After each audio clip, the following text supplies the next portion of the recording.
Kaixo, bideo honetan azalduko dut zelan deribatzen direzen funtzio esponentzialak eta logaritmikoak. Eta lehenengo diapositiba honetan ditugunak dira funtzio esponentzialak. Zergaitik, agertzen dalako x berretzailean.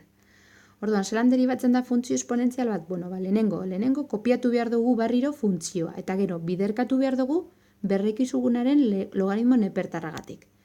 Begira, horrela geratuko litzaiguke.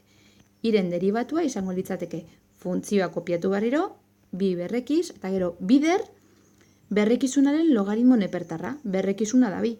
Orduan, biren logaritmo nepertarra, ln bi. Bagoaz hurrengoa egitera. I berdin bost berrekiz. Honen deribatua izango litzateke. Bost berrekiz kopiatzen dugu berriro, eta gero bider ln bost berrekizuna. Eta, begira, hemen daukagu kasu berezi bat. Berezia zergaitik? Berezia berrekizunean daukagulako zenbakia. Zenbaki da zenbaki irrazional bat, eta, azken finean zenbaki bat, bai? Orduan, zelan deribatzen dau? Izango litzateke. Iren deribatua, berrekiz, kopiatu beharko genduke barriro, bider ln. Eta, ze gertatzen da hemen?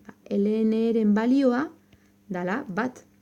Beraz, berrekizen deribatua izango litzateke berrekiz. Guazen orain, funtzio logaritmikoen deribatuak aztertzen. Hemen ikusten duzuen bezala, funtzio logaritmikoak ditugu. Funtzio logaritmikoetan x-a aurkitzen dugu argumentuan. Orduan, zelan deribatzen da hau?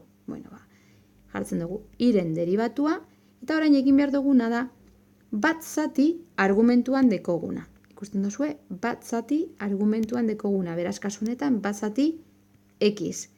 Bider, bat zati oinarriaren logaritmo nepertarra. Oinarria da bi. Beraz, biren logaritmo nepertarra. ln bi. Hurrengo egingo dugu. Kasu honetan, bigarren adibidean, funtzioaren deribatua izango litzateke bat zati logaritmoaren argumentua, hemen agertzen denari argumentua deitzen dutzegu, eta hemen dagoenari oinarria. Orduan, funtzioaren deribatua izango litzateke bat zati x, bider bat zati oinarriaren logaritmo nepertarra, beraz, ln bost. Horrela.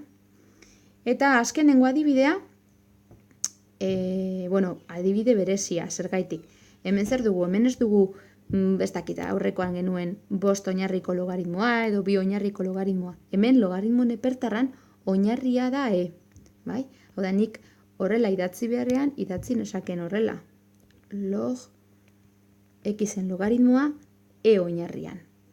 Hau da, hau logaritmo nepertarra edo e oinarriko logaritmoa baliokideak dira, gauza bera da.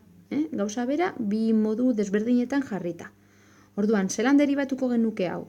Orain arte egin dugun bezala.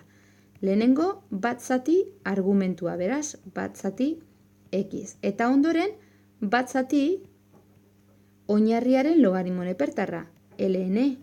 Claro, zer gertatzen da? Ln dala bat. Ln da bat.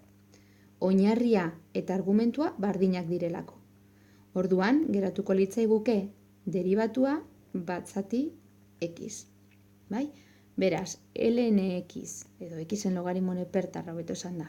Xen logaritmo nepertarraren deribatua izango litzateke bat zati x.